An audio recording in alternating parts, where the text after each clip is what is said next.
पापरोगादिग्रस्तानां प्रजानाम् आर्तिनाशकम् धन्वन्तरि समं वैद्यं कृष्णं वन्दे जगद्गुरुम्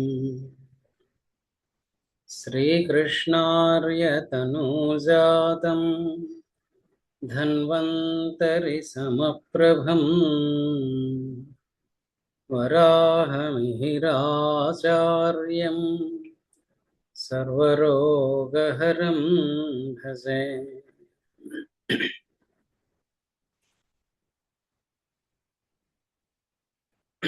ఈరోజు మొత్తం ఎంటైర్ ప్రాక్టీస్లో ఒక క్రూషియల్ ఆస్పెక్ట్ మొదలు పెట్టుకుందాం. అది ఆల్రెడీ మీరు అందరూ చేస్తూ ఉన్నది, అలవాటు పడింది. సో ఆల్రెడీ వర్క్ చేస్తూ ఉన్న వాళ్ళకి కొంత రివిజన్ అవుతుంది, కొత్త వాళ్ళకి తెలుస్తుంది. అండ్ దెన్ ఆఫ్లైన్ కాకుండా ఆన్లైన్ క్లాసెస్ చెప్తూ ఉన్న దీనిలో ఎంతమంది నోట్స్ రాసుకుంటున్నారు? ఊరికే విని వదిలేస్తున్నారా? స్లోగానే చెప్తున్నాను.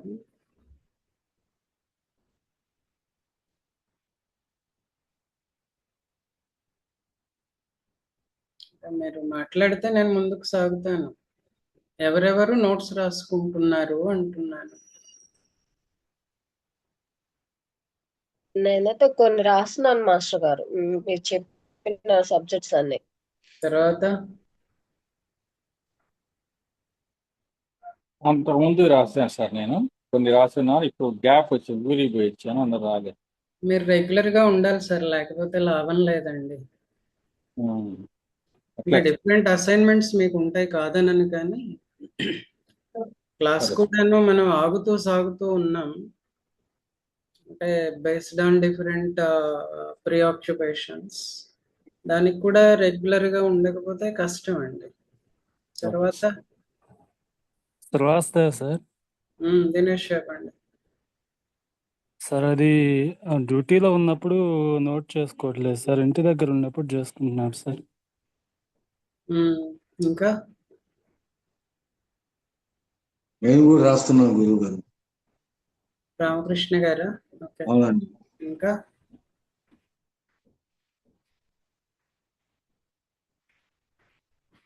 లక్ష్మీనారాయణ గారు రాస్తున్నారా? మ్యూట్ లో ఉన్నారు మీరు. అంటే ఈ ప్రశ్న ఈ రోజు ఎందుకు అడుగుతున్నానంటే, మొన్న రెండో పరీక్ష పెట్టాం కదా, అవన్నీ చూసిన తర్వాత అడుగుతున్నాను. కొంచెం చెప్తూ ఉన్న కంటెంట్ని సీరియస్గానే తీసుకోండి. We require lot of homework. అది చెయ్యాలి మనందరం కూడా. మందులు ఇచ్చేవాడు చేయాలి, మందు కట్టేవాడు చేయాలి. 2 ఎక్స్ట్రీమ్స్లో మధ్యలో ఉండేవాళ్ళు అందరూ కూడాను చేయాలి. సరే, సో ఇప్పటిదాకా మనం మాట్లాడుకుంటూ ఉన్నదంతా కూడాను what and all theory aspect. అది నథింగ్ బట్ ఆర్గనాన్. ఆర్గనాన్ అన్న పేరు పెట్టకుండా ఫలానా అఫారిజంకి ఇది ఎక్స్ప్లెనేషన్ అని వెర్బాటిమ్ చెప్పకుండా మనం ప్రిన్సిపల్స్ అన్ని ఎక్స్ప్లెయిన్ చేసుకుంటూ వెళ్తున్నాం. దానిలో కొంత థెరప్యూటిక్స్ పార్ట్ మనకు తెలుస్తోంది, మందులేంటి అన్నది. కొన్ని మందుల పేర్లు తెలుసు, కొంత అప్లికేషన్ తెలిసింది. దెన్ ఈ థియరీ పార్ట్లో కల్మినేషన్, మోస్ట్ ఇంపార్టెంట్ ఆస్పెక్ట్స్ ఇంకా 2 3 మిగిలిపోయాయి. అందులో కేస్ టేకింగ్ ఒకటి. మొత్తం మన ఎంటైర్ ప్రాక్టీస్కి కేస్ టేకింగ్ అన్నది చాలా ఇంపార్టెంట్. ఎంత ఇంపార్టెంట్ అంటే, కేస్ టేకింగ్ చేయనటువంటి వాడు కేస్ టేకింగ్ ని నిర్లక్ష్యం చేసేటటువంటి వాడు, అది చిన్న పనిగా, తక్కువ స్థాయి పనిగా అనుకునేటటువంటి వాడు ఈ వైద్యంలో రాణించలేడు. కొంచెం గట్టిగా మాట్లాడితే ఈ వైద్యం చేయడానికి పనికిరాడు, నాట్ ఎలిజిబుల్. ఏం చేత అనంటే మనం టోటాలిటీని బేస్ చేసుకుని మందు పేషెంట్కి ఇస్తున్నాం, జబ్బుకి కాదు. అదొక ప్రిన్సిపల్ కదా మనం మొదట్లో అనుకుంది. సో టోటాలిటీ ఎప్పుడు ఎలా తెలుస్తుంది అని అంటే, unless we take the case in detail, జాగ్రత్తగా కేసు అంతా రాసుకుంటే తప్ప మనం సరి అయినటువంటి మందు ప్రిస్క్రైబ్ చేయలేం. తరువాత ఇక్కడ ఎక్స్పీరియన్స్ డజంట్ మ్యాటర్. నాకు ఇంత ఎక్స్పీరియన్స్ ఉంది, నేను కొమ్ములు తిరిగిన దాన్ని, కొమ్ములు తిరిగిన వాడిని, కేసు రాసుకోకుండా నేను అలా చూసి మంది ఇచ్చేస్తాను అని అంటే you are always prone to commit a mistake. తప్పకుండా మనం ఒక ఎర్రర్ చేయడానికి చాలా అవకాశం ఉంటుంది. And that error may cost one entire life. అందుకని కేస్ టేకింగ్ అన్నది చాలా ప్రాణభూతం అయింది హోమియో ప్రాక్టీస్కి. దెన్ కెంట్ గారు ఏమంటారనంటే, a fully taken case is half cured. మనం పూర్తిగా తీసుకున్నటువంటి కేసు అప్పటికి మనకి సగం క్యూర్ చేసినట్లు అన్నమాట. అదేంటండి ఈ స్టేట్మెంట్ని ఎలా కరెలేట్ చేసుకుంటాం, ఎలా అర్థం చేసుకోవాలి అంటే, కేస్ తీసుకుంటే మనకి టోటాలిటీ వస్తుంది. ఒక ప్రిన్సిపల్ మనం ఏదో చెప్పుకున్నాం, జనరల్స్తో మొదలు పెట్టండి, మెంటల్స్ మొడాలిటీస్ తోటి వెరిఫై చేసుకుని కన్ఫర్మ్ చేసుకుని తర్వాత మంది ఇవ్వండి అని మాట్లాడుకున్నాం కదా. కేస్ తీసుకోకుండా మెంటల్ సిమ్టమ్స్ తెలీదు, మొడాలిటీస్ అసలు తెలీదు, ఇంకా కన్ఫర్మేషన్ ఎక్కడ, వెరిఫికేషన్ ఎక్కడ, జరగదు కదా. కేస్ ఇన్ డీటెయిల్డ్ తీసుకోగలిగాం అని అంటే మనం, if I'm assisting A doctor, డాక్టర్కి చాలా హెల్ప్ చేసినట్టు. ఇఫ్ ఐఎమ్ ద డాక్టర్, పేషెంట్కి సరి అయిన మందు ఇవ్వటంలో హెల్ప్ చేసినట్టు అవుతుంది. అందుకని కెంట్ గారి మాట, a fully taken or a well taken case is half cured అని ఆయన ఒక స్టేట్మెంట్ ఇచ్చారు. దాన్ని ఒక మనం ఏదో భగవద్గీత వాక్యంగా తీసుకుంటూ ఉంటాం. దెన్ మీలో ఆల్రెడీ కేసెస్ రాస్తూ ఉన్నటువంటి వాళ్ళు కేస్ టేకింగ్ గురించి మీరే మాట్లాడండి. అంటే ఓ పేషెంట్ వచ్చాడు మన దగ్గరికి ఈరోజు, కేసు రాసుకునే ముందు లేదా రాసుకునేటప్పుడు ఏం చేస్తున్నాం అంటే, ఎలా ట్రీట్ చేయాలి, ఐ మీన్ ఎలా రిసీవ్ చేసుకోవాలి, మన అప్రోచ్ ఎలా ఉండాలి. Sridevi. And continue writing down, ఒక్కొక్క పాయింట్ వస్తుంది.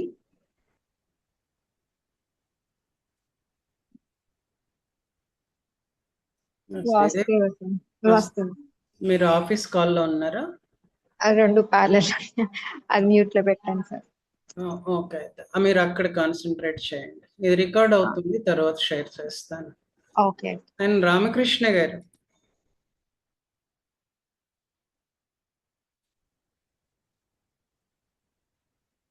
వచ్చిన వాడిని ఎలా రిసీవ్ చేసుకోమంటారు?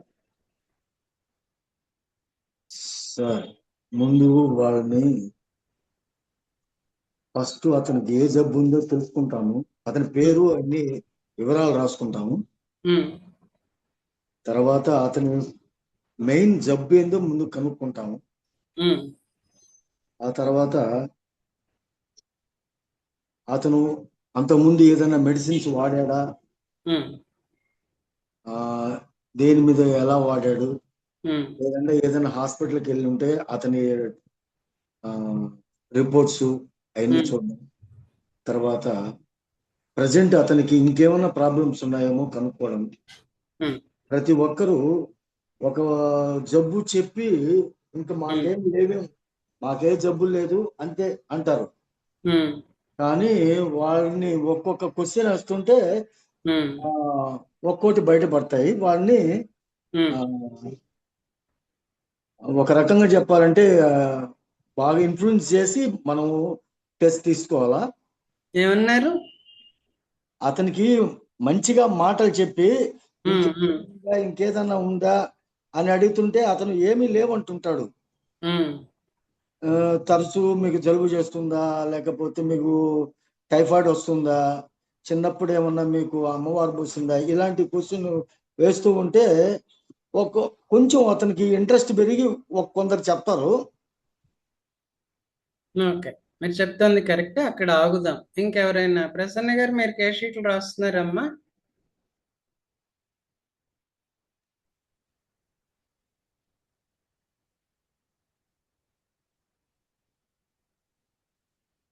సార్ వాస్తే సార్ నేను కొంచెం జర్నీలో ఉన్నాను సార్.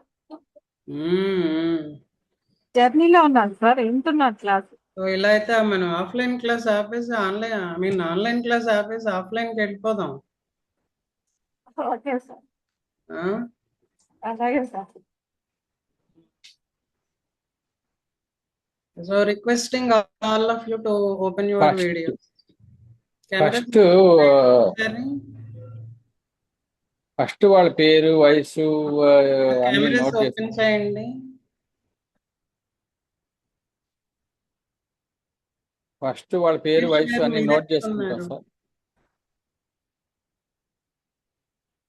దినేష్ గారు ఎక్కడ ఉన్నారు?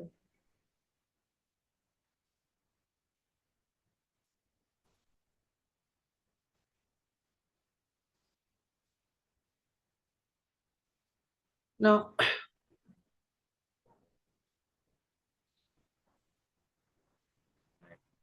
టీచర్గా నేను నా పిల్లల దగ్గర నుంచి ఏం ఆశిస్తానంటే, నేను మాట్లాడుతున్న మాట మీద కొంచెం ఫోకస్ పెట్టాలని కోరుకుంటాను. తర్వాత ఆ గంటో అరగంటో వాళ్ళ అటెన్షన్ నాకు కావాలి అని నేను ఎక్స్పెక్ట్ చేస్తాను. ఆన్లైన్ క్లాసుల్లో వచ్చిన ప్రమాదము, ఇబ్బంది ఇదేనండి. దెన్ మనం అందరం కూడాను 2 చేతులు పెట్టుకుని 8 పనులు చేయగలము, చేస్తుంటాం. ఆన్లైన్ క్లాస్ అన్నప్పుడు నా పిల్లలందరూ 16 పనులు చేస్తారు. ఫోకస్ ఎటుపోతుంది అన్నది నాకు తెలియదు.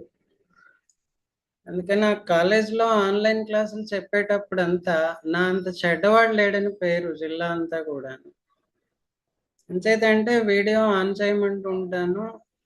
ఒక్క పాయింట్లో మ్యూట్ చేసినా కూడాను మళ్ళీ అరుస్తుంటాను, పిలుస్తుంటాను. మీరందరూ నాకంటే పెద్దవాళ్ళు ఉన్నారు. సో ఇది మనం ఒక మిషన్ మోడ్లో పెట్టుకున్నాం కదా. మనం ఏదో జస్ట్ సారీ టు సే కాలక్షేప్ మియర్ టైం పాస్ కోసం కాదు కదా. మనం ఒక లక్ష్యం ఏదో పెట్టుకున్నాం కదా.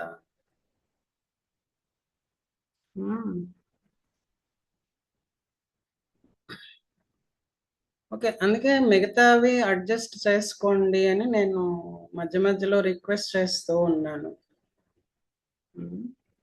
కాంట్బట్టుగా కొన్ని తప్పవు అనుకోండి, ఓ ప్రయాణమో లేకపోతే ఆఫీసో ఇంకోటో. బట్ దోస్ హూ ఆర్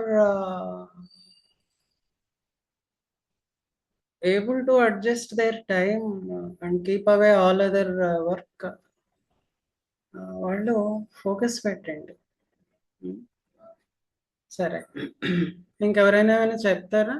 నేను అడుగుతున్న ప్రశ్న ఏంటంటే, మన దగ్గరికి మందు కోసం రాగానే వాడిని ఎలా రిసీవ్ చేసుకోవాలి అన్నది నా ప్రశ్న. మనం నోన్ టు అన్నోన్కి వెళ్ళాలండి. మనకు తెలిసిన సబ్జెక్ట్ వాళ్ళకి తెలిసిన సబ్జెక్ట్తో ఫ్రెండ్షిప్గా బిహేవ్ చేస్తూ ఆ, వాళ్ళ దగ్గర నుంచి మన సమాచారం అని మనకు కావాల్సిన సమాచారం రాబట్టుకోవాల్సిన అవసరం అయితే ఉన్నది. ఆ సమాచారాన్ని రాబట్టుకోవడానికి వివిధ రకాలైన మెథడ్స్ ఫాలో కావాలి మనం ఆ, పేషెంట్ దగ్గర నుంచి ఈ ఆ, సమాచారం తీసుకోవడం కోసం. మన ఉమ్, యొక్క హోమియోపతిలో క్యారెక్టరిస్టిక్స్ అవి ముఖ్యంగా ఆ క్యారెక్టరిస్టిక్స్ నైస్ గా మాట్లాడుతూ అతని జీవన విధానం అది ఇది కొంచెం ఇంట్రడక్షన్ నేరుగా దెబ్బకు పోయినట్టు కాకుండా ఇంట్రడక్షన్ కొంచెం జీవన విధానం ఏం చేస్తుంటారు ఇవి ఏవి కొంచెం మంచిగా మాట్లాడి పాజిటివ్ గా మాట్లాడి తర్వాత మనకు కావాల్సిన దానిలోంచి కొంచెం నైస్ గా రాబట్టుకుంటే మనకు సమాచారం అనేది తెలుస్తుంది. అతని సబ్జెక్ట్ ఏమిటి, అతని ప్రాబ్లమ్స్ ఏంటి, ఆ, ఏ క్యారెక్టరిస్టిక్స్ ఉన్నాయి, ఏ సమస్యలతో బాధపడుతున్నాడు అనేది మన కేస్ షీట్ లో రాసుకోవడానికి అవకాశం ఉంటుంది అనేది నా భావన. Okay. Any other answer? Sir వాస్తవ సార్, చెప్పండి. కేస్ టేకింగ్ చేసేటప్పుడు మనం తక్కువ మాట్లాడాలి, పేషెంట్ చేత ఎక్కువ మాట్లాడించాలి సార్. ఓకే. మేము నోట్ చేసుకుంటున్నాము, మీరు చెప్పండి అని ముందు అతను చెప్పినవన్నీ మనం నోట్ చేసుకొని అయిపోయిన తర్వాత మనం డైరెక్ట్గా అంటే నీకు ఇది ప్రాబ్లం ఉందా అది ఉందా అని చెప్పకుండా ఉమ్, దానికి రిలేటివ్గా ఉండేటట్టు క్వశ్చన్ వేసి ఉమ్, మన మన ఒపీనియన్ని ఆయనకి రుద్దకుండా ఉమ్. ఆయన ఏమి అంటే ఆయన చెప్పదలుచుకుంది ఏందో మనం రాబట్టగలగాలి సార్ ఫ్రెండ్లీగా.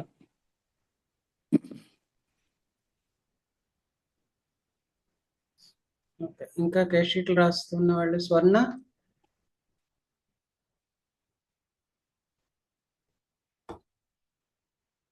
పేషెంట్ అవును కాదు అని చెప్పే క్వశ్చన్స్ వేయకూడదు. ఉమ్.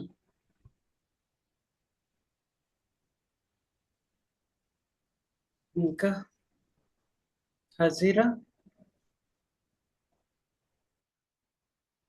కొంచెం ఫ్రెండ్లీగా మాట్లాడాలి. మనం ఉన్నాము అన్న ధైర్యం ఇవ్వాలి పేషెంట్ కి. ఫస్ట్ అది ఎక్యూటా క్రానికా అనేది పేషెంట్ కూర్చోబెట్టి మాట్లాడిన తర్వాత ఈ మందులు మనం బాగా పనిచేస్తాయమ్మా, దీనికి నివారణ ఉంది, మేమున్నాము, మా డాక్టర్స్ ఉన్నారు, మేము సపోర్ట్ చేస్తాము, మీరు మా హోమియో వాడండి అంటూ వాళ్ళకు కొంచెం మోటివేషన్ స్పీచ్ ఫస్ట్ టైం వచ్చిన వాళ్ళకి ఇచ్చి దీనికి ఎట్లా ఉంది అనేది పేషెంట్ ని ఫస్ట్ ఒక ఫ్రెండ్లీతో చేసిన తర్వాత కేషీట్ అనేది ఒకటి ఉంటుంది ఈ ప్రాసెస్ లో మీరు ఇట్లాగా కంటిన్యూషన్ ఉండి అదే తగ్గుతుందండి అని చెప్పి ముందు వాళ్ళకి మనం భరోసా ఇచ్చిన తర్వాత కేషీట్ స్టార్ట్ చేస్తాను సార్. శర్వాణి.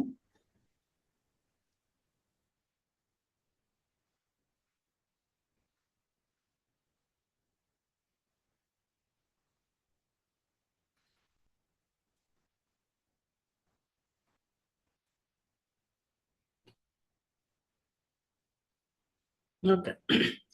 సో మీరు చెప్పిన వాటి అన్నిటికీను మాటల అంటే సారాంశం అదే అనుకోండి, మాటలు మార్చి మాట్లాడతాను నేను. ఒకటి, మన క్లినిక్లోకి రాగానే పేషెంట్కి ఓ రకమైన హాయి అనిపించాలి. అంటే ఒక కార్పొరేట్ హాస్పిటల్ ఐసీయూలోకి పోతే మనం హ్యాపీగా హాయిగా రిలాక్స్డ్గా ఉంటామా?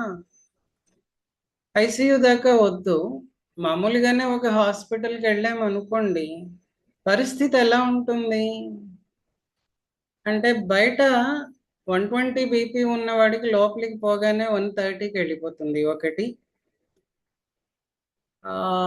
ఫలానా టెస్ట్, ఆ టెస్ట్, ఈ టెస్ట్ దాని మీద ఫోకస్ కదా అలోపతిలో.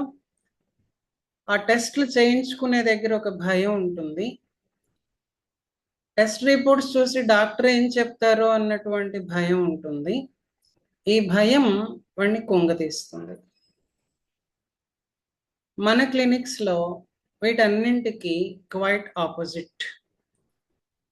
ఆపోజిట్గా లేకపోతే, అంటే ఆ భయము, టెన్షను, యాంగ్జైటీ వాటిని క్రియేట్ చేసే ఎన్విరాన్మెంట్ మన దగ్గర ఉండకూడదు. అది ఫస్ట్ ఆఫ్ ఆల్ డిస్పెన్సరీ అంబియన్స్లో మనం చూసుకోవాలి. అంటే లోపలికి రాగానే ఒక తెలియని ప్రశాంతత వాడికి కలగాలి. అది దేన్ని బట్టి వస్తుంది అని అంటే చుట్టూతా ఉన్నటువంటి ఇది దెన్ మనం వాడిని రిసీవ్ చేసుకునేటటువంటి పద్ధతి ఒకటి. ఈ కేస్ తీసుకునేటటువంటి వాడు అండ్ దెన్ ఒక సిల్లీ క్వశ్చన్, కేస్ షీట్ కి స్పెల్లింగ్ ఏంటి చెప్పండి? CASESHEET sir. ఓకే, అడిగానేమో అనుకోవద్దు. చాలా కాలం నుంచి కేస్ షీట్లు రాస్తున్న వారు కేస్ షీట్ ఈస్ K-షీట్ అని అనుకుంటున్నారు ఇప్పటిదాకాను, అందుకని అడిగాను. It is case sheet. సరే, మనం వాళ్ళకి వెల్ విషర్ అనిపించాలి. వెల్ విషర్ అనిపించాలి అని అంటే ప్రతి చిన్నది కూడా జాగ్రత్త పడాలి. మన కట్టు, బొట్టు పెట్టుకుంటే బొట్టు, జుట్టు, దెన్ వీటన్నింటినీ మించి మనం మాట్లాడేటటువంటి మాడ్యులేషన్, గొంతు, ఇవి చూసుకోవాలి. ఆ వెల్ విషర్ అనిపించకపోతే వాడు ఇలా ముడుచుకునే ఉంటాడు తప్ప ఓపెన్ కాడు. సో మనం వాళ్ళకి శ్రేయోభిలాషిగా వ్యవహరించగలగాలి, మనల్ని మనం అలా ప్రొజెక్ట్ చేసుకోగలగాలి. ప్రొజెక్ట్ చేసుకోవటం అనంటే నటించటం అని కాదు నా ఉద్దేశం. మనల్ని మనం అలా మార్చుకోగలగాలి over a period of time. వాళ్ళ ఇబ్బందులు మన దగ్గర చెప్పగలిగేలాగా, ఓ వీడికి చెప్తే ఏం పర్లేదు అన్న కాన్ఫిడెన్స్ మనం ఇవ్వగలగాలి. దానికి మనలో ఉండేటటువంటి చిరుబురులన్నీ కూడాను ముందు తగ్గించుకోవాలి. ఆ తగ్గించుకోవటానికి ఏం చేయాలి అని అంటే, మనం పాతవేవో చెప్పుకున్నాం, సత్సంగం అన్నాం, సద్గ్రంథం అన్నాం, ఇలాంటివేవో చేసుకుంటూ ఉండాలి. వీటన్నింటికి మించి remember that we are serving others only to qualify our selves more. మనల్ని మనం బెటర్ వెర్షన్స్ గా చేసుకోవడానికి మాత్రమే సర్వీస్ తప్ప, నేను ఈ సర్వీస్ చేస్తున్నాను వాడిని ఉద్ధరిస్తున్నాను, నో. ఈ సర్వీస్ నేను వాడికి సమర్పించాను అందువల్ల నేను ఇలా బాగుపడుతున్నాను, ఎస్. ఆ కాన్షియస్నెస్, ఆ థాట్ మనకి ఎప్పుడు ఉండాలి, దాన్ని ఎప్పుడు మర్చిపోకూడదు. సేవ చేసుకోవటం అంటున్నాను తప్ప చెయ్యటం అనటం లేదు. మనం కాకపోతే ఇంకోటి చేస్తారంతే. అది జరగాల్సి ఉంటే, ఆ మనిషికి ఆ ఉపకారం జరగాల్సి ఉంటే, నేను కాబట్టి చేస్తున్నాను ఈ భావన మనకి ఎప్పుడూ రాకూడదు. మనం అలా అనుకుంటే, మనం ఏదైనా డీవియేట్ అవుతూ ఉంటే, మనం కాకపోతే ఇంకొకళ్ళు వచ్చి చేస్తారు. ప్రకృతిలో పని ఎప్పుడు ఆగదు. ఇది ఒకటి మనం ఫస్ట్ గుర్తు పెట్టుకుంటే, వాడికి వెల్ విషర్గా అనిపిస్తాం. అనిపించినప్పుడు మన దగ్గర ఓపెన్ అవుతాడు, వాడికి ఉన్నటువంటి ఇబ్బందులన్నీ కూడాను చెప్తాడు. దెన్ కేస్ షీట్ ఇంపార్టెన్స్ ఏంటి అన్నది మాట్లాడుకుంటూ వెళదాం. ఫస్ట్ వన్ ఏంటి? టోటాలిటీ తెలియాలి. కాబట్టి కేస్ షీట్ రాసుకోకపోతే టోటాలిటీ తెలియదు. కాబట్టి you are bound to fail as a doctor. ఈ కేస్ షీట్ లో కొత్త ట్రెండ్ ఏంటంటే, ఇప్పుడు అలోపతి డాక్టర్ గారి దగ్గరికి వెళ్ళినప్పుడు వాళ్ళు కేస్ షీట్ రాస్తారు. ఆ కేస్ షీట్ చూడండి ఒకసారి. దానిలో ఏముంటుంది? What and all physical ailments list ఉంటుంది, part of past medical history ఉంటుంది, ఏవైనా కాంట్రా ఇండికేషన్స్ ఉంటాయి లైక్ అలర్జీస్ ఇలాంటివి, దాని గురించి ఉంటుంది, ప్రీవియస్ మెడికేషన్ గురించి చాలా తక్కువ ఉంటుంది. ఇది బెడ్ సైడ్ లో కానీ ఓపీలో కానీ డాక్టర్ గారు రాసుకునేటటువంటి కేసు. మన డిస్పెన్సరీస్ కి బయట హోమియో ప్రాక్టీస్ చేస్తున్నటువంటి వాళ్ళకి ఒక ఫండమెంటల్ డిఫరెన్స్ ఇక్కడ తెలుస్తుంది. With all excuses to those well known doctors, బయట కమర్షియల్ గా ప్రాక్టీస్ చేస్తున్న వాళ్ళు, they are taking case on allopathic lines. మందులు అలా ఇచ్చేస్తున్నారు.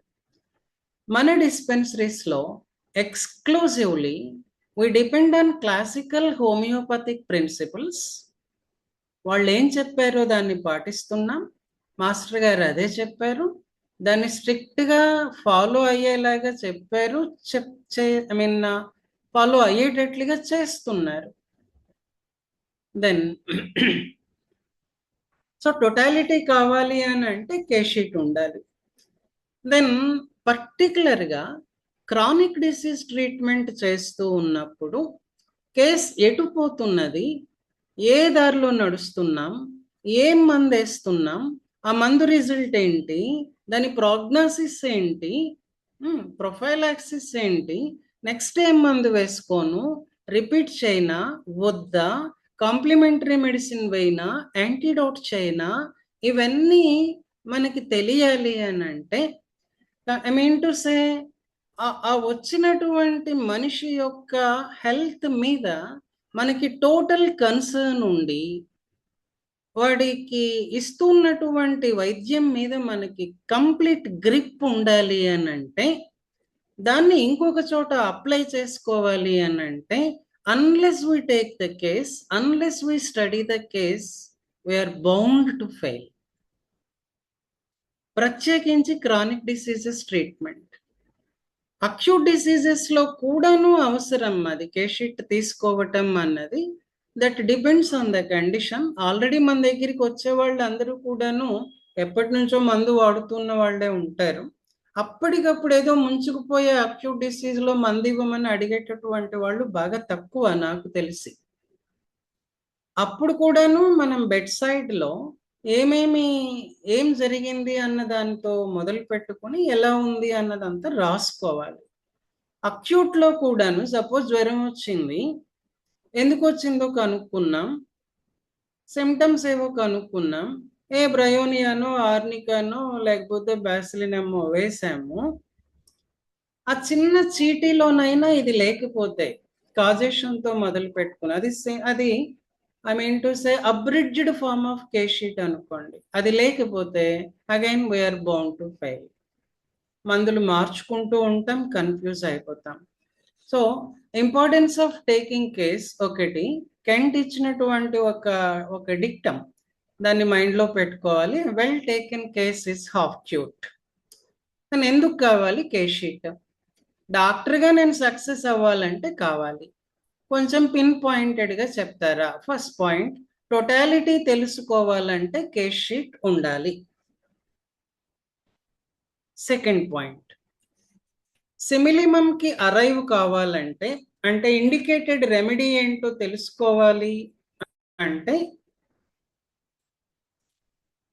కేస్ షీట్ ఉండాలి. తరువాత ఇక మనం సిమ్టమ్స్ గురించి చాలా మాట్లాడుకున్నాం.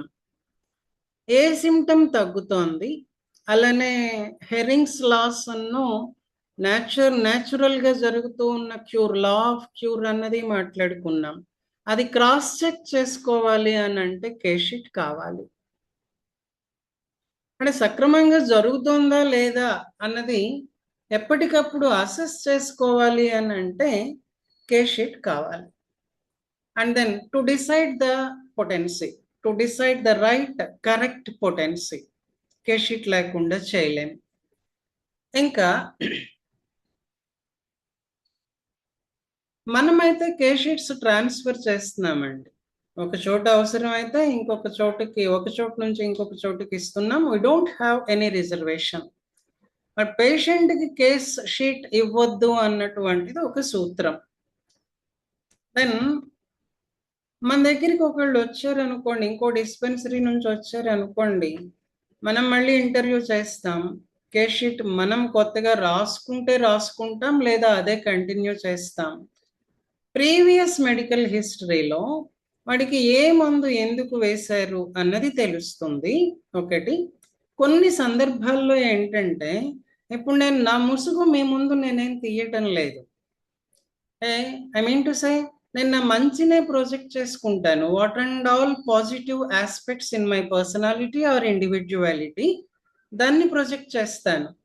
నా నెగటివ్స్ అన్ని నేనేం చెప్పుకోను కదా. జనరల్గా అది హ్యూమన్ టెండెన్సీ. వీడు సోరావాడా, సైకోటిక్ వాడా, సిఫిలిటిక్ వాడా, ఇంకేమన్నా దాన్ని మించిన వాడా తెలియాలి అని అంటే కొన్ని మందులు, ఫలానా మందు ఫలానా టైంలో వేసుంటారు అన్నది మన కేస్ షీట్లో తెలుస్తుంది కదా. ఓహో, ఈ మందు వేశారు కాబట్టి వీడి మెంటాలిటీ ఇది అయి ఉండొచ్చు అన్న సజెషన్ను, హింట్ మనకి కేస్ షీట్ ఇస్తుంది. అందువల్ల కూడాను కేస్ షీట్ రాసుకోవాలి. తర్వాత ఇఫ్ ఐఎమ్ ఏ లెర్నర్, నేను నేర్చుకుంటున్నాను అనుకోండి, కేస్ షీట్స్ని స్టడీ చేయటం అన్నటువంటిది ఓ మంచి పని. మనం మన ముందు సర్వీస్ చేసినటువంటి డాక్టర్స్, మన సీనియర్ డాక్టర్స్ ఎలా వైద్యం చేశారో తెలుసుకోవాలన్నా, రైటా, ఏ మందు ఎప్పుడు అప్లై చేస్తున్నారో తెలుసుకోవాలన్నా,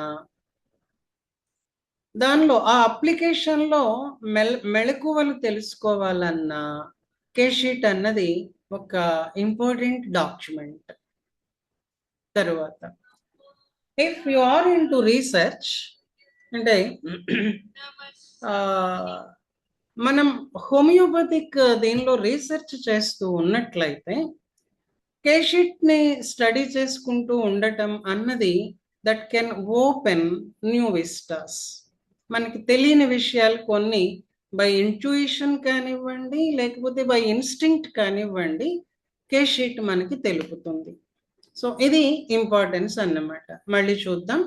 టోటాలిటీ రావాలి, కేస్ షీట్ కావాలి. ఇండికేటెడ్ రెమెడీని పట్టుకోవాలి, కేస్ షీట్ కావాలి. ప్రోగ్నోసిస్ తెలియాలి, ఆర్ ప్రొఫైలాక్సిస్ తెలియాలి. అంటే ఏ మందు, అంటే ఎలా రెస్పాండ్ అవుతున్నాడు పేషెంట్, ఏం తగ్గుతున్నాయి, ఏం తగ్గట్లేదు, దేని తర్వాత ఏ మందు వేయాలి, పొటెన్సీ అదే ఉంచాలా, మార్చాలా, కాంప్లిమెంటరీ మెడిసిన్ ఇవ్వాలా, యాంటీడోట్ చేయాలా, ఇలాంటి విషయాలన్నీ తెలియాలి అని అంటే we need case sheet. Then exact potency decide చేసుకోవటం. చాలా సందర్భాల్లో ఇన్ ప్రాక్టీస్ మనం ఫెయిల్ అయ్యేది ఎక్కడంటే, majority we can arrive at the indicated remedy. Potency decide చేసుకోవటంలో మాత్రం ఇబ్బంది పడుతూ ఉంటాం. ఆ ఇబ్బంది ఉండకూడదు అని అంటే మనకి కేస్ షీట్ ఉండాలి. So to decide the exact correct potency. ఆ తర్వాత పాస్ట్ హిస్టరీ ఎలా నడిచింది తెలియాలి, కేస్ షీట్ కావాలి.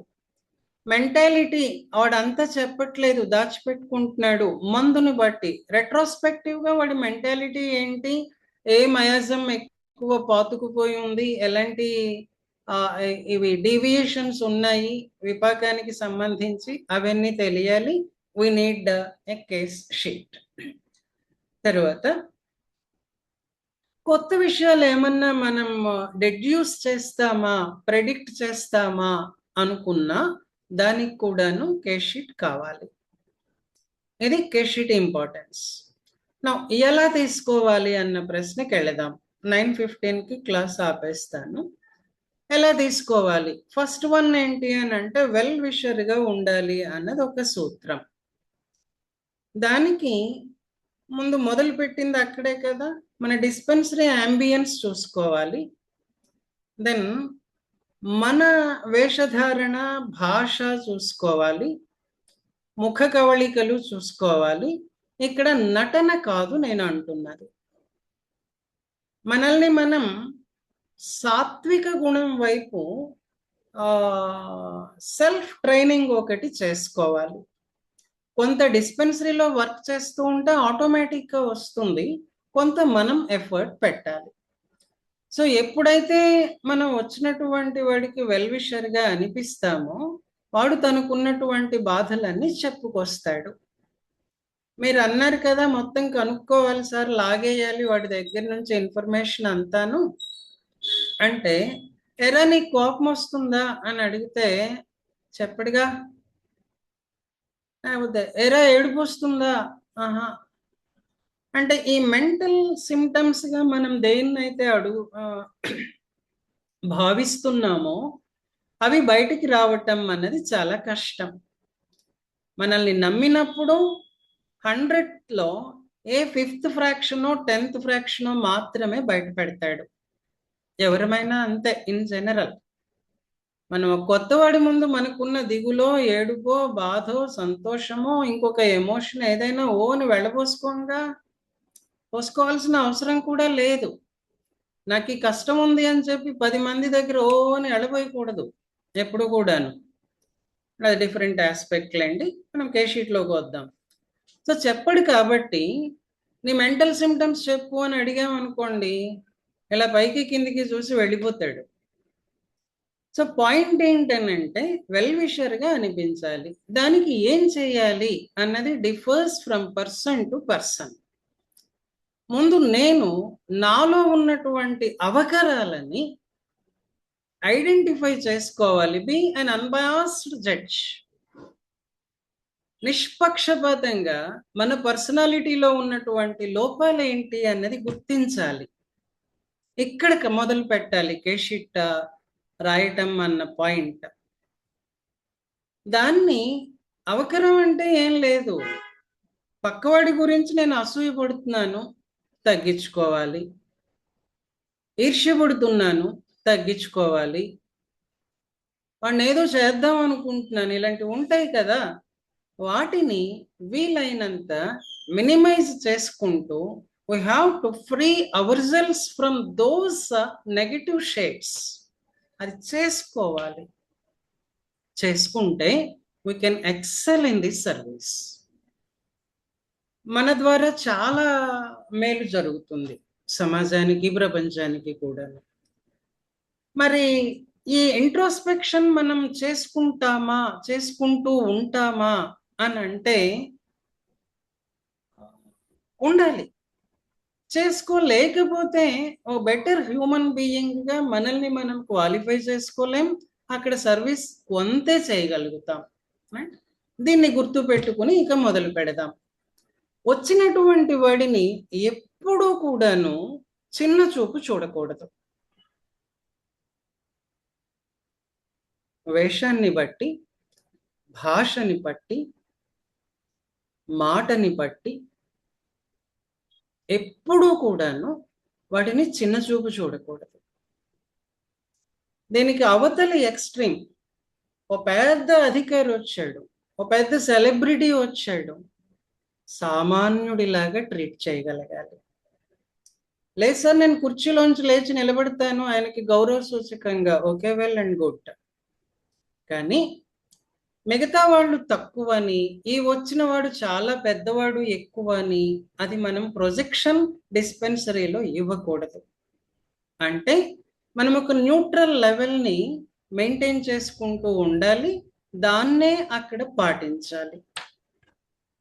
చిన్న చూపు చూడటం అని ఎందుకంటున్నానంటే ప్రత్యేకించి మనం అనాగరికులుగా భావించుకునేటటువంటి వాళ్ళు వాస్తవానికి highly civilised in the spiritual sense. పల్లెటూరు నుంచి వచ్చారనుకోండి, మన వేషం కాదు, ఆయన చొక్కా లేకుండానే వచ్చాడు, కొనో బనీన్ వేసుకుని వచ్చాడు, పైన తుండుగుడ్డ వేసుకుని వచ్చాడు, కాలర్డ్ షర్ట్ లేదు, చిన్న చూపు చూస్తామా? చూడకూడదు.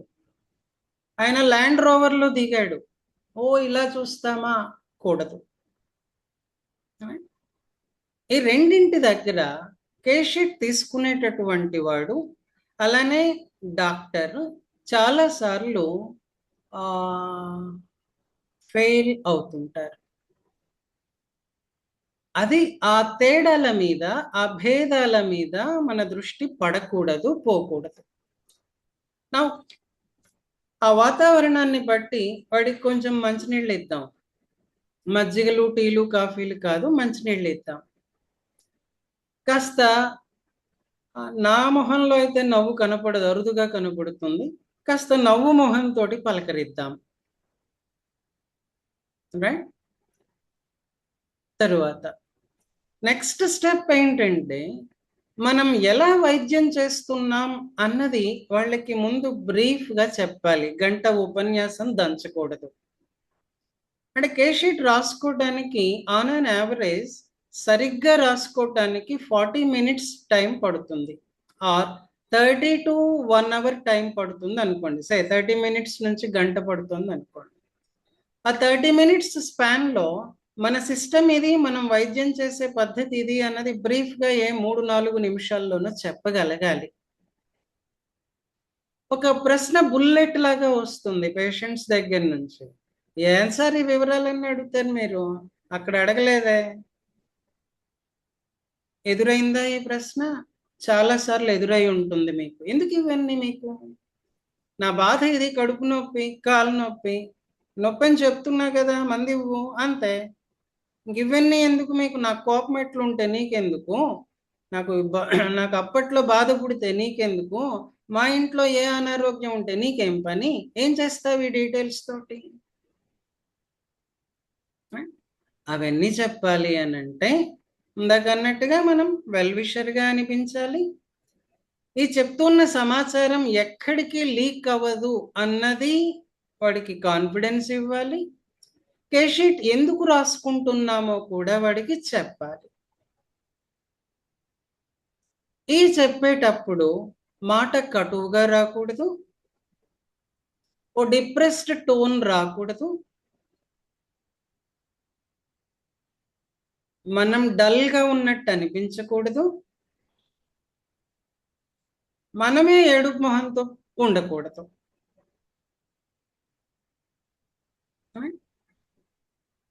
ఒక ఆత్మీయమైనటువంటి వాయిస్ ఎలా ఉంటుందో దానికి నేను మోడల్ చెప్పలేను. అలాంటి వాయిస్తో మాట్లాడండి, ఓ ప్లెజెంట్ వాయిస్ తోటి మాట్లాడండి. తర్వాత మనం మాట్లాడేటప్పుడు ఓ వందే భారత్ ట్రైన్ లాగా పోకూడదు, ఫుల్లీ లోడెడ్ గూడ్స్ ట్రైన్ లాగా పోకూడదు. యమా స్పీడ్గా పోతూ ఉంటే that makes the other person disinterested. Deadly స్లోగా పోతూ ఉన్నప్పుడు కూడాను అవతలి వాడిలో అనాసక్తి వచ్చేస్తుంది. అంటే ఇక్కడ proper communication, heart to heart communication establish కాదు. మనం కమ్యూనికేషన్ ఏ లెవెల్లో సెట్ చేసుకుంటామనంటే it's not merely mind to mind, it is heart to heart communication. అప్పుడు మాత్రమే మనకు కావలసినటువంటి కేస్ షీట్ దాని పద్ధతిలో ప్రకారంగా అలా దిగొస్తుంది. దానికి మనల్ని క్వాలిఫై చేసుకోవాల్సినటువంటి అంశాలు ఇవన్నమాట. ఇప్పుడు మొదలు పెడతాం. ఎక్కడి నుంచి వచ్చారు, ఎంతసేపు ప్రయాణం పట్టింది, ప్రయాణంలో ఏమన్నా ఇబ్బంది పడ్డారా, కూర్చోమంటాం. ముందు ఈ మాటలు అడుగుదాం. అంటే ప్రయాణం అన్నది నాకెందుకు స్ట్రైక్ అవుతోందంటే 50% of those patients turning up to our dispensaries దూరం నుంచి వస్తున్నారు. మనకి ఈరోజు ఓపీ 30 ఉందనంటే అబ్జర్వ్ చేసుకుంటే కనీసం 15 to 20 ఆ మాటకు వస్తే దూరభారాల నుంచి వచ్చేవాళ్ళు ఉన్నారు. డిస్పెన్సరీ ఇక్కడ లొకేట్ అయ్యింది అని అంటే పక్క వాకిలి నుంచి వెనక వాకిలి నుంచి వచ్చేవాళ్ళు నాకు అంతగా కనపడట్లేదు. మరి సో ఇప్పుడు ఈ ప్రయాణం వివరాలు అడిగామనుకోండి, కొన్ని నెల్లూరే తీసుకోండి, వాడు అయ్యప్ప గుడి దగ్గర నుంచో హౌసింగ్ బోర్డ్ కాలనీ నుంచో వస్తున్నాడు. ఎంత దూరం ఉంది డిస్పెన్సరీకి? దాదాపుగా 10 kilometers ఉంది. ట్రాఫిక్ ఇబ్బందులు బోల్డ్ ఉన్నాయి, దెన్ వెహికల్ ఇబ్బందులు ఉంటాయి, ఏవేవో ఉంటాయిగా. ఎండ కదా, దాహం వేసి ఉంటుంది, వాడు తెచ్చుకున్న నీళ్ళు అయిపోయి ఉంటాయి, ఏవో ఉంటాయి కదా. జస్ట్ ఏమైనా ఇబ్బంది పడ్డారా, ఎలా వచ్చారు, ఈ మాట అడగటంలో వి మేక్ హిమ్ ఈజ్ కొంచెం కంఫర్ట్ చేసినట్టు అవుతుంది. వాడి కుర్చీ చూపిద్దాం, కూర్చోమందాం. లేదు సార్ నేను నిలబడతాను అని అంటే అది చెప్పలేను, కానీ 198 మంది కూర్చోవడానికి ఇష్టపడతారు. కూర్చోమందాం, ఈ ప్రయాణం వివరం అడుగుదాం. అయిపోయిన తర్వాత ఇంకా కాగితం తీసుకుందాం. మీ పేరేంటి చెప్తాడు, రాసుకుందాం. ఇంటి పేరేంటి అది కూడా రాసుకుందాం. చాలా మంది వాళ్ళ సర్నేమ్ అడగటం లేదు. పి మహేష్ అని అంటే అలానే రాసుకుంటున్నాం. ఆ పి ఎక్స్పాండ్ చేయటం లేదు. తరువాత చాలా మంది son of, wife of, father of ఇవి అడగటం లేదు.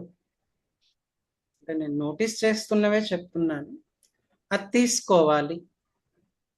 తరువాత ఏజ్ ఎంత అది అడగాలి. ఏజ్ ఎందుకు అడగాలి అని అంటే, కొంతమంది 80 ఏళ్ల వయసులో కూడాను నల్లటి నిగనిగలాడే జుట్టుతో ఉంటాడు. మంచి స్కిన్ టోన్ ఉంటుంది, రైట్? కంట్లో మంచి వెలుతురు ఉంటుంది. సో అక్కడ ఏంటి అని అంటే, మనం కొంచెం వాడికి 80 ఉంటే వాడు 60 అని భ్రమపడే అవకాశం ఉంటుంది. ఆ భ్రమ దేనికి దారితీస్తుంది అని అంటే, మిస్ ఆర్ రాంగ్ అసెస్మెంట్కి దారితీస్తుంది.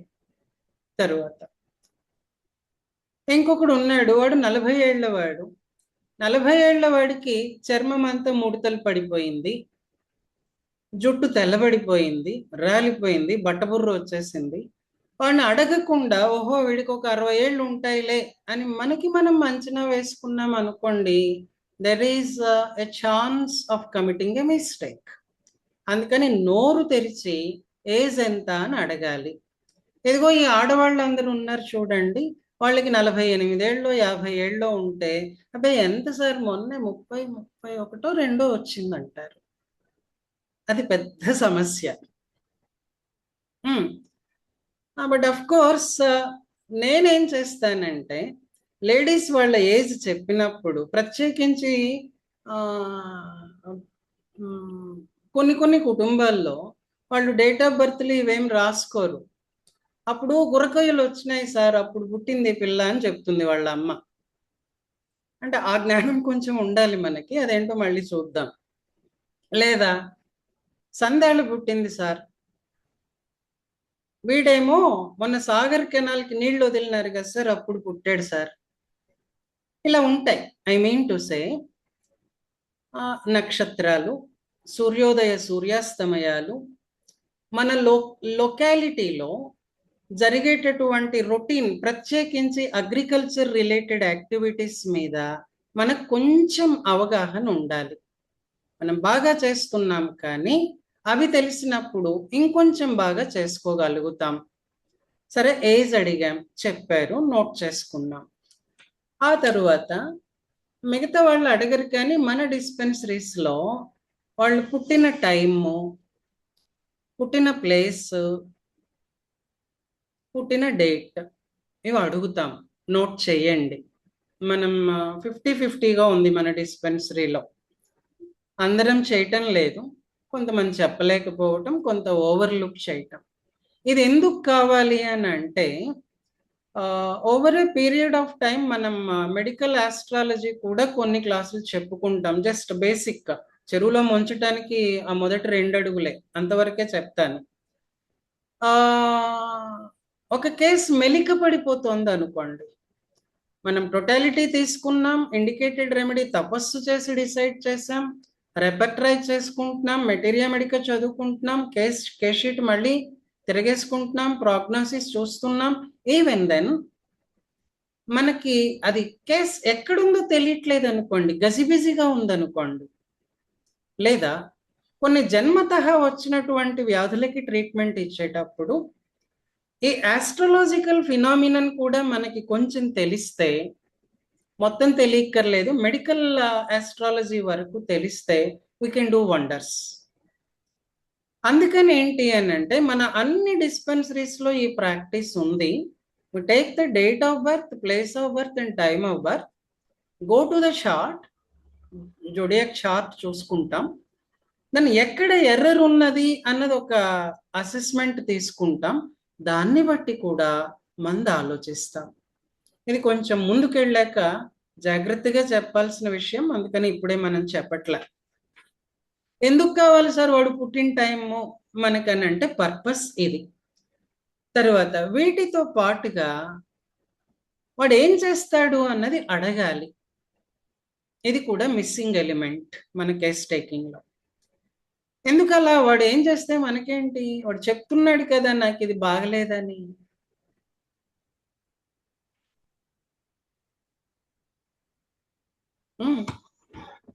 ఎందుకు కనుక్కోవాలంటారు?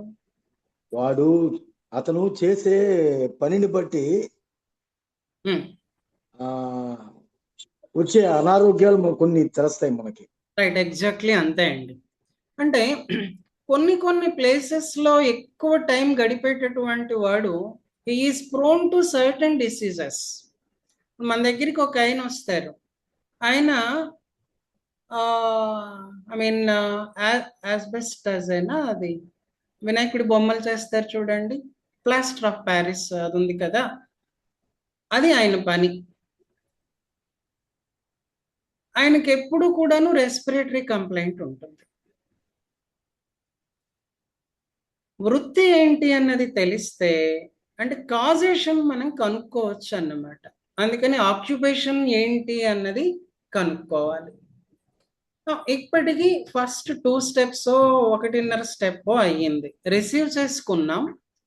ఆ తర్వాత మనల్ని మనం మంచిగా, ఈ మాట నాకు నచ్చట్లేదు కానీ వాడుతున్నాను, ప్రొజెక్ట్ చేసుకుంటున్నాం. వెల్ విషర్గా వాడి కాన్ఫిడెన్స్ గెయిన్ చేసుకుంటున్నాం. ఆ తర్వాత డీటెయిల్స్ తీసుకుంటున్నాం. డీటెయిల్స్లో ఎక్కడ ఏమి ఇగ్నోర్ చేస్తున్నాం అన్నది నేను ఫోకస్ పెడుతున్నాను. రిలేషన్స్ కనుక్కోవటం లేదు, ప్రొఫెషన్ ఆర్ ఆక్యుపేషన్ కనుక్కోవడం లేదు, పుట్టిన డీటెయిల్స్ కనుక్కోవటం లేదు. అవి కొంచెం తీసుకోవాలి. సో సెకండ్ స్టెప్లో ఏం అడుగుతాను? పేరు అడుగుతాను, ఇంటి పేరుతో సహా రాసుకుంటాను. వాళ్ళ నాన్నగారు అమ్మగారు, వాళ్ళకి టేక్ కేర్ చేసే వాళ్ళు ఎవరో వాళ్ళ పేరు రాసుకుంటాం. ఏజ్ అడుగుతాం, ప్రొఫెషన్ అడుగుతాం, డేట్ ఆఫ్ బర్త్ డీటెయిల్స్ కూడా తీసుకుంటాం. ఇక అక్కడికి మీరు మాట్లాడిన దాన్ని బట్టి, మనం మాట్లాడిన దాన్ని బట్టి మన మీద ఒక ఇంప్రెషన్ పడుంటుంది ఆ పేషెంట్కి. మనల్ని నమ్మితే మొత్తం విప్పుతాడు చిట్టా. మనల్ని నమ్మకపోతే ఫిజికల్ ఎయిల్మెంట్స్ వరకు చెప్పి పొడి పొడిగా సమాధానం చెప్పి అమ్మయ్య అనుకుంటాడు. సో నెక్స్ట్ స్టెప్ అంటే అది జరగకుండా జాగ్రత్త పడాలి అంటున్నా. నెక్స్ట్ స్టెప్, అయ్యా ఇంక నీకున్న బాధలన్నీ ఏంటో చెప్పు, వరుస పెట్టి చెప్పుకుంటూ రమ్మందాం. కానీ ఇక్కడ ఒక జాగ్రత్త ఏంటనంటే మన పెద్దవాళ్ళు చెప్పేది, వాడు మాట్లాడుతూ ఉన్నప్పుడు మధ్యలో నువ్వు జొరబడిపోకు, అడక్కు, ఐ మీన్ అడ్డుపడకు. ఏం చేతానంటే వాడి ఆలోచన ధార ఎక్కడో అబ్స్ట్రక్ట్ అయింది అనుకోండి, వాడు చెప్పాల్సింది మర్చిపోవచ్చు లేదా ఓవర్లుక్ చేయవచ్చు, మనకి కంప్లీట్ పిక్చర్ రాదన్నమాట. దాని కేషీట్లో మనం పాయింట్ బై పాయింట్ రాసుకుంటాం కదా, ఇవన్నీ మీకు తెలిసిన విషయాలే, జస్ట్ టు రిమైండ్ యూ. ఒక పాయింట్ రాసుకున్న తర్వాత దానికి రెండో పాయింట్కి మధ్యలో కొంచెం గ్యాప్ పెడదాం. ఈ గ్యాప్ ఎందుకు అని అంటే దానికి అనుబంధంగా మనకి తెలుసుకోవాల్సిన అంశాలు కొన్ని ఉంటాయి, అవి అక్కడ నోట్ చేసుకోవటానికి ఆ గ్యాప్ సరిపోతుంది. గ్యాప్ ఇచ్చి రాసుకుంటూ ఉన్నప్పుడు ఏంటి, వాడి ఫ్లో, వాడి థాట్ ప్రాసెస్ ఆగదు, అలా వస్తూ ఉంటుంది. సో వచ్చింది చెప్పింది అంతా రాసుకుందాం. అంతా చెప్పడం అయిపోయిన తర్వాత ఇప్పుడు మీ ఇంటరాగేషన్ మొదలు పెట్టండి. ఓ సిమ్టమ్ చెప్పాడు, దానికి సంబంధించి అది ఎప్పుడు ఎక్కువ అవుతుంది, ఎలా ప్రారంభమైంది, అది మొదలైనప్పుడు ఇంట్లో పరిస్థితి ఏంటి, వాతావరణం ఏంటి, అప్పుడేమైనా స్ట్రెస్ ఉండేదా, అప్పుడేమన్నా భయపడ్డా, అప్పుడేమైనా యాంగ్షియస్గా ఉన్నాడా, అప్పుడేమైనా డిప్రెస్ అయ్యాడా, దెన్ ఏ టైంలో ఎక్కువ అవుతోంది, ఏ టైంలో తక్కువ అవుతోంది, ఏం చేస్తే పెరుగుతోంది, ఏం చేస్తే తగ్గుతోంది, దీనికి ఇంతకు ముందు ఏమన్నా వైద్యం చేశారా, చేస్తే ఏ పద్ధతిలో చేశారు, ఎలాంటి మందులు వాడారు, ఇవన్నీ ఆ గ్యాప్ లో ఫిట్ అవ్వాలి. Right? ఇది ఒక స్టెప్. స్టేజ్ 3 అనుకుందాం. తర్వాత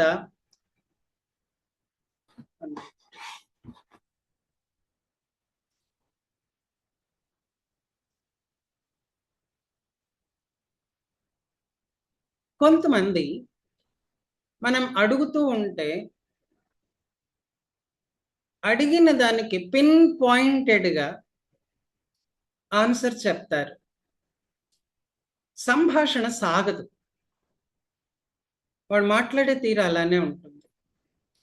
కొంతమంది మనం కదిలిస్తే గంటన్నర సేపు స్టోరీ చెప్తాడు, మనకి ఇది పనికిరాదు అది పనికిరాదు, ఓ అని చెప్పుకుంటూ పోతున్నాడు అనుకోండి, వాడిని మధ్యలో ఎక్కడ ఆపగలమో జెంటిల్గా అక్కడ ఆపి పాయింట్కి పట్టుకురావాలి. అది తర్వాత ఉదాహరణలతో మళ్ళీ మాట్లాడుకుందాం. పొడి పొడిగా సమాధానం చెప్తున్న వాడిని వాడు విసుక్కోకుండా, అంటే వాడికి విసుగు పుట్టకుండా ఇంకేదన్నా మనం డైవర్ట్ చేసి మనకు కావాల్సిన పాయింట్ లాక్కోవాలి. మళ్ళీ దీనికి ఏంటి అని అంటే మృదువైనటువంటి సంభాషణ అవసరం అవుతుంది. తరువాత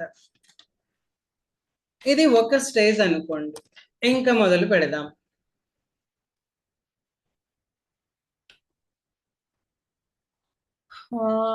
ఎక్కడ మొదలు పెడదాం చెప్పండి. వాడు చెప్పేశాడు, రిసీవ్ చేసుకున్నాం, మనం అనుకున్నట్టుగా మాస్టర్ గారి లైన్లో రిసీవ్ చేసుకున్నాం, మనము పద్ధతిగా ఉన్నాం, సంభాషణ మొదలు పెట్టాం, ఆ బేసిక్ డీటెయిల్స్ తీసుకున్నాం, మొత్తం కంప్లైంట్స్ అన్ని చెప్పాడు. నౌ ఇప్పుడు మీ అసలు కేస్ టేకింగ్ మొదలవుతుంది. ఎక్కడ మొదలు పెడదాం?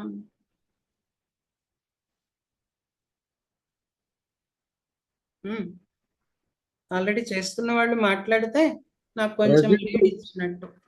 గురుగారు చెప్పండి.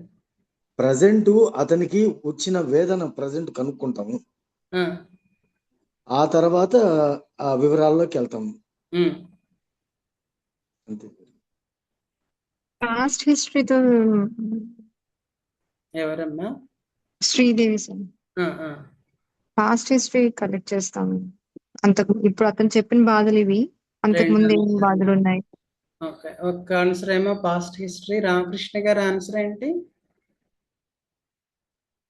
ప్రజెంట్ ఉన్న వేదనలు కనుక్కుంటాం ఫస్ట్. ఇప్పుడు ఏంటి సంగతి? ఇంకా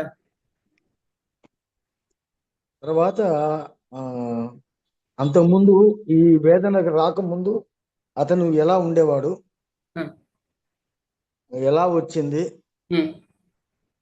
తర్వాత ఇంట్లో బాధలు ఏంటి, అతని పర్సనల్ ప్రాబ్లమ్స్ అప్పుడే చెప్తాడా? కొంతమంది మంచిగా మాట్లాడితే చెప్తారు గురుగారు. ఓకే, ఇంకా మీరు కాకుండా ఇంకెవరైనా మాట్లాడండి. ఆల్రెడీ కేసెస్ రాస్తున్న వాళ్ళు. సార్ బాడీలో ఉన్న మెటల్స్ ఉన్నాయా అలాంటివి, ఓకే, ఇంజరీస్ ఏదైనా ఉన్నాయా, స్కిన్ ప్రాబ్లమ్స్ ఉన్నాయా, ఓకే, కుక్కల అలాంటివి. దెన్ స్వర్ణ. ఆకలి, నిద్ర, రోడ్ సిస్టమ్ కనుక్కోవాలి సార్. తర్వాత వాతావరణం ఎట్లా నచ్చుతుంది ఇది కూడా మామూలుగా కనుక్కోవాలి. ఆ తర్వాత మనం నిదానంగా ఫ్యామిలీ హిస్టరీ, అప్పుడు చిన్నప్పటి నుంచి అతని ఆరోగ్య పరిస్థితులు కనుక్కొని దాంట్లో ఒకవేళ ఏదైనా బాధ చెప్తే దానికి ఉపశమనం ఎలా ఉంటుంది, ఇది రావడానికి కాజేషన్ మీరు ఏమనుకుంటున్నారు కనుక్కోవాలి. మోస్ట్ ఆఫ్ ద పీపుల్ నిద్ర దగ్గర ఓపెన్ అవుతారు సార్. వాళ్ళకి ఆలోచనలు వస్తున్నాయనే పాయింట్ నిద్ర దగ్గర okay, so past history, present issues, then mentals, నిద్ర, ఇంకేమైనా ఉందా?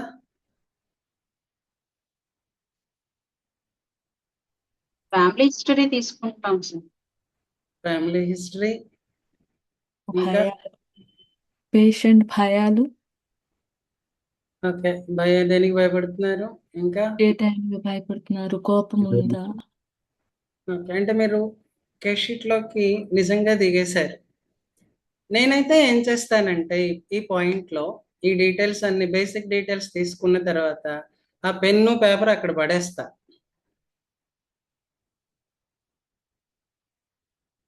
రామకృష్ణ గారిని మీ బిజినెస్ ఎలా ఉంది అని అడుగుతా. స్వర్ణ గారిని పిల్లలు ఎక్కడ పోరాడుతున్నారని అడుగుతాను.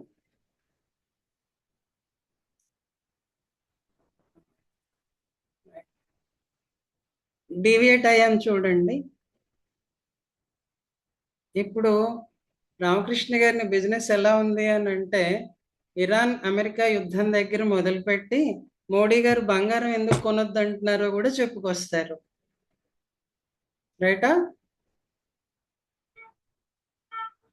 పిల్లల పోరాటం అడిగాను అనుకోండి, ఎక్కడ లేని పరీక్షలన్నీ రాస్తున్నాడు సార్ వాడు, ఇదంటాడు అదంటాడు, అక్కడికి పోతున్నాడు, ఆ ఇంటర్వ్యూకి వెళ్తున్నాడు, ఇలా చెప్పుకొస్తుంది ఈమె స్టోరీ. దెన్ వాళ్ళు ఏం చేస్తున్నారో వృత్తి, దానికి సంబంధించి ఎట్ ప్రెసెంట్ ఆ పరిస్థితులు ఎలా ఉన్నాయో అడుగుతాను నేనైతే. అంటే నా స్ట్రాటజీ అనుకోండి, లేకపోతే ఏమో చెప్పలేను. వ్యవసాయం చేసేవాడైతే లేటెస్ట్గా ఇప్పుడు ఈ సీజన్లో ఏం జరుగుతుందో వ్యవసాయ పనులు, ఆ పనుల గురించి అడుగుతాను. రైటా? దెన్ టీచర్లు అయితే వాళ్ళ ప్రొఫెషన్, పిల్లలు ఎలా ఉన్నారు జనరలైజ్ చేసుకుంటాను. అక్కడ ఏమవుతుంది అని అంటే తాత్కాలికంగా వాళ్ళు వాళ్ళ బాధ నుంచి యువతలికి వచ్చి నాతో ఫ్రెండ్షిప్ చేస్తారు. అట్లీస్ట్ ఆ పాయింట్ ఆఫ్ టైంలో ఒప్పుకుంటారా? సార్ ఇప్పుడు మీరు చెప్పిన పాయింట్ అంటే మీకు తెలిసిన వాళ్ళు కాబట్టి మీరు ఇది అడుగుతానని చెప్తున్నారు సార్. పేషెంట్ అవుతారు కదా, అతనికి ఏంటి ఇంట్రెస్ట్ అంటే మీరు మనం ఫస్ట్ ఎప్పుడు కలిసామో మీకు గుర్తుందా? నాకు కూడా గుర్తులేదు. మనం సార్ గురు పూజల దగ్గర సార్. సరే, కేషీట్ల దగ్గర కాదుగా. అదే సార్. ఈవెన్ ఆ వచ్చినటువంటి వాడు మనకు అన్నోన్ పర్సన్ అయినప్పటికీ, మనకి తెలియని వాడు అయినప్పటికీ, ఈ పై విషయాలు మాట్లాడితే వాడిని నేను నా ఇన్నర్ సర్కిల్లోకి తీసుకున్నట్టు, లేదా వాడి సర్కిల్లోకి నేను కొంచెం ప్రవేశించినట్లు. అంటే నాకు అక్కడ చాలాసార్లు క్లినికల్ ప్రాక్టీస్లో మేలు జరిగింది, అందుకనే చెప్తున్నాను ఇది. దాంతోపదగా ఏ బిజినెస్ మ్యాన్ కూడాను నాకు ఈరోజు లాభం వచ్చిందని చెప్పరండి, అంత లాస్లో ఉందని అంటారు బిజినెస్. సరే, ఏదో take it in a lighter way. ఇవి అడిగినప్పుడు ఏంటి అని అంటే వాళ్ళు మెల్లగా ఓపెన్ అవ్వటం నేను గమనించానండి. అందుకని I strongly suggest pen paper అక్కడ పెట్టండి, ఒక్క నిమిషమో 2 నిమిషాల్లో రిలాక్స్ అవ్వండి. ఇదిగో వాళ్ళ వృత్తి గురించి కానీ వాళ్ళ పిల్లల గురించి కానీ లోపలికి డీటెయిల్స్ ఏమీ డోంట్ పోక్, గుచ్చేం అడగండి, జనరల్గా అడగండి. పిల్లలు ఏం చేస్తున్నారు, సెటిల్ అయ్యారా, మీ బిజినెస్ ఎలా ఉంది, ప్రపంచం ఎలా ఉంది, ఇవి కొంచెమే. మళ్ళీ అక్కడ మనం ఉపన్యాసాలు దంచకూడదు, వాడికి స్కోప్ ఇవ్వకూడదు, దెబ్బతింటాం మళ్ళీ. సో ఈ పాయింట్ తీసుకుని then once again jump into taking the case. ఒక బ్రీఫ్ డైవర్షన్, ఒక బ్రీఫ్ డీవియేషన్. ఇక ఎక్కడ మొదలు పెడదాం అన్నది వాడు ముందు చెప్పినటువంటి కంప్లైంట్స్ మీద ఆధారపడి మనం ప్రొసీడ్ అవుతాం. అదేంటి అన్నది శనివారం సాయంత్రం క్లాస్లో మాట్లాడుకుందాం, 8:30 PM సాటర్డే. వాస్తవ